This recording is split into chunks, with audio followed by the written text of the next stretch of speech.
नमस्कार फ्रेंड्स, इस वीडियो में आप सभी का स्वागत है।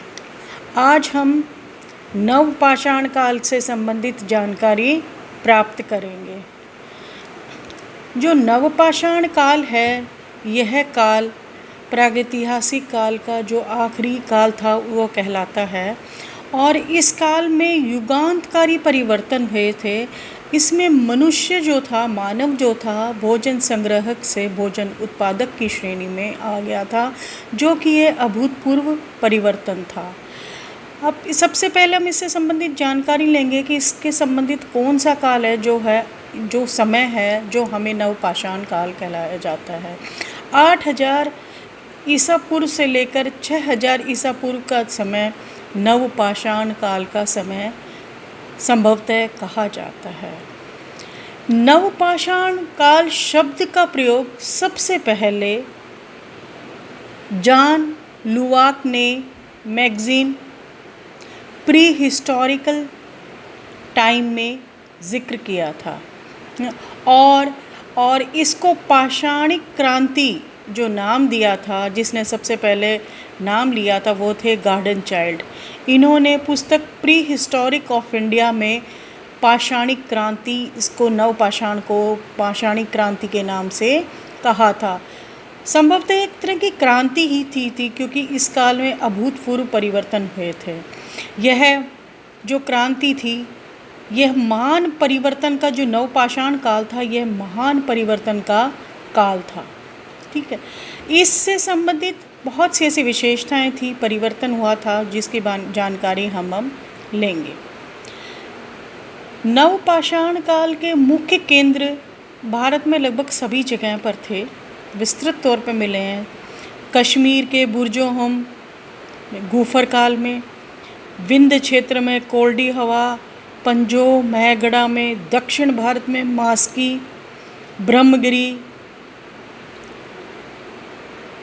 सेगनकल्लू, हल्लूर और मध्य गंगा घाटी क्षेत्र में बिहार और असम, मेघालय, नागालैंड, मिजोरम आदि स्थानों पर इसके केंद्र है। ऐसा माना जाता है कि नवपाषाण कालिक मानव वहाँ पर निवास करता था।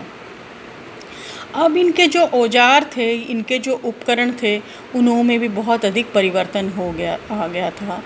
हालांकि अब जो औजार थे वह अधिक नुकीले बन गए थे, सुंदर बनाए गए थे। उपकरण जो पत्थर के उपकरण थे, उन पर पॉलिश की जाती थी, चमकदार हैं, अच्छे औजारों की श्रेणी में आते थे। इस काल के जो प्रमुख औजार थे वह थे कुल्हाड़ी, बसूले, खुरपी, छेनी, कुदाल, बेदक, हथौड़ी, चाकू, दरातियाँ। इससे क्या हो गया था कि जो अच्छे और नुकीले औजार बनने की वजह से क्या आसान हो गया था शिकार करना। अब मनुष्य आसानी से ही अपना शिकार को नुकीले होने की वजह से, औजारों के उपकरण की वजह से आसानी से इनका शिकार कर लेता था। नवपाषाण काल के मानव ने अब अपना खाना बदोशी जीवन जो जी रहा था अब तक, वह त्याग दिया था। उसके स्थान पर वह स्थायी रूप से घरों में निवास करने लग गया था। अब वह सरकंडे, गारा व घास फूस से अपनी झोपड़ियाँ बना करके रहने लग गया था और छोटी छोटी ग्राम्य बस्तियों का उदय हो गया था। मनुष्य अब टोलियों में रहने लगा था। भारत में नासिक व नेसावा में से इनके चिन्ह प्राप्त हुए हैं। इस काल का जो युगांतकारी जो घटना थी वह थी कृषि का प्रारंभ। अब मानव भोजन संग्राहक से भोजन उत्पादक बन गया था। यह एक क्रांतिकारी परिवर्तन था। अब मनुष्य, ये तो कहा जाता है कि मनुष्य ने किस ढंग से खेती करनी प्रारंभ की, यह तो पूर्ण रूप से तो सही नहीं कहा जाता, लेकिन ऐसा अनुमान लगाया जाता है कि मनुष्य के आसपास वह जंगली फूल, पत्ते, कंदमूल के बीज फल खा कर के वहाँ उसने डाल दिए होंगे और नमी वाली जगह होने के कारण वहाँ पर कोपल फुटकी होंगी, पौधे लग गए होंगे और उस पर फल फूल लग गए होंगे।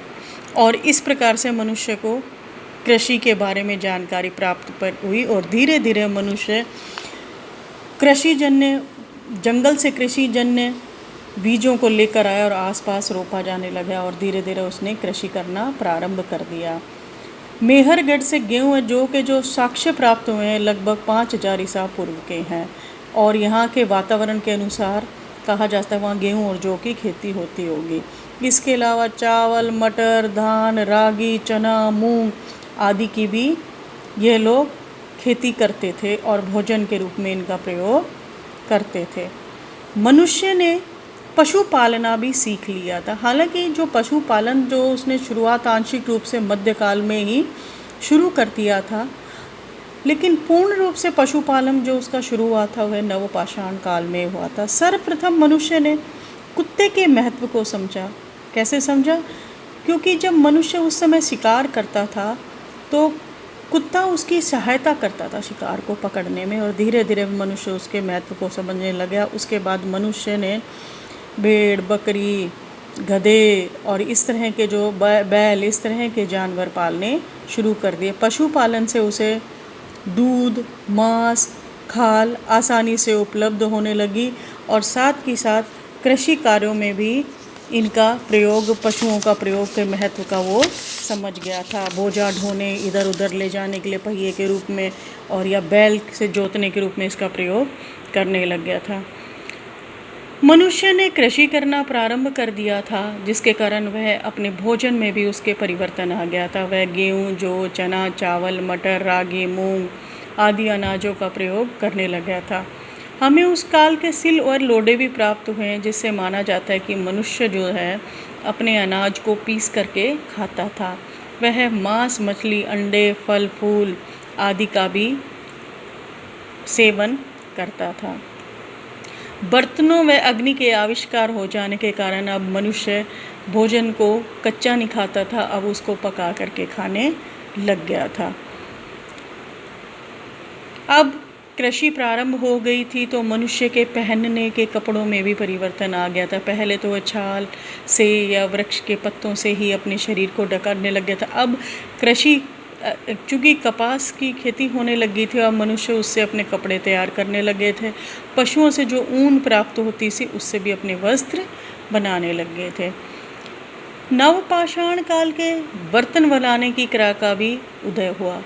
अब क्योंकि चाक का आविष्कार हो गया था तो इस वजह से अब अच्छी क्वालिटी के बर्तन ये लोग बनाने, चाक की सहायता से बर्तन बनने लग गए थे। और जब खेती करने लग गए थे तो जो फालतू सामान खेती होती थी अब उसको संग्रह की भी ज़रूरत होती थी।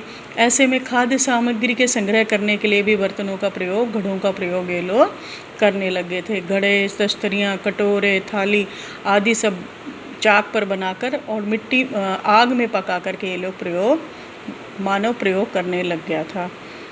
अब इस काल में मनुष्य में कला का भी विकास हो गया था। चित्रकाल कला के क्षेत्र में भी प्रगति करी थी। पशु, पक्षी, मनुष्य के चित्र बनाने लग गया था। इसके अवशेष हमें जानकारी आजमगढ़, पंचमढ़ी व होशंगाबाद आदि जगहों से इसके साक्ष्य प्राप्त हुए हैं। इस काल की एक क्रांतिकारी घटना यह भी थी कि इस काल में पहिए का आविष्कार मनुष्य ने कर लिया था और पहिए का आविष्कार करने से उसका जीवन क्या हो गया था? सुगम हो गया था, आसान हो गया था। मनुष्य पहिए के आविष्कार ने मनुष्य को, मानव समाज को आधुनिक समाज की दहलीज पर खड़ा कर दिया था। अब मनुष्य जो मानव था चाक पर मिट्टी के बर्तन बनाने लगा था। पहिए के आविष्कार से अब गाड़ी बन गई थी, बैलगाड़ी बन गई थी, तो माल ढोने में भी, अनाज को एक स्थान पे दूसरे स्थान पे ले जाने में भी उसको आसानी हो गई थी। और चरखे से वह रुई और ऊन को काटने लगा था जिसके द्वारा वह आसानी से अच्छी क्वालिटी के जो है वस्त्र बनाना शुरू कर दिया था। समय के परिवर्तन के साथ साथ नवपाषाणकालीन जो मानव था उसमें अंधविश्वास व धर्म की भावना का भी उदय हो गया था। अब मनुष्य पहले तो क्या था, मृत्यु होने पर अपने सगे संबंधी को यूं ही खुले में शव को फेंक दिए गए थे, लेकिन अब मनुष्य अपने परिजनों की शवों को ऐसे नहीं फेंकता था, या तो उसको जलाता था या फिर उसको मिट्टी में दफनाना शुरू उसने कर दिया था। इस प्रकार से हम कह सकते हैं कि नवपाषाणकालीन से सभ्यता में अभूतपूर्व परिवर्तन हुआ, प्रगति के पथ पर चल गया। आविष्कारों और परिवर्तनों से मानव सभ्यता की प्रगति को बल मिला।